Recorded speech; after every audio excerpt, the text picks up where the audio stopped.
tev attiecībās kaut kas neapmierina, kas ir tas, ko tu dari? Tu vaino otru cilvēku vai uzņemies atbildību uz sevi?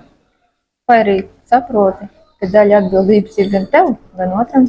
Ir jau viegli beigt no attiecībām un izšķirties pie pirmajiem konfliktiem, kad tu saproti, ka tavas vēlmes netiek piepildītas, bet ilgtermiņā, kur tas noved? Tu saproti, ka vienās attiecībās nav labi, nonākot otrās attiecībās, tur arī parādās kaut kas slikts.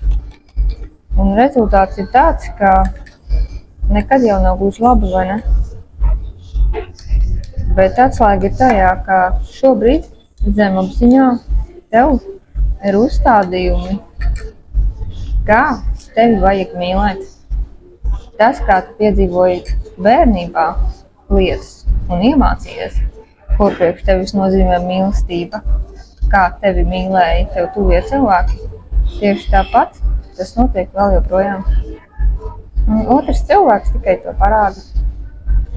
Un jautājums ir tev, vēlies tā turpināt, vai arī tomēr pieņemsi lēmumu, beidzot ieguldīt enerģiju sevī, sevis pilnveidē un ļausi, lai tev palīdz mainīties.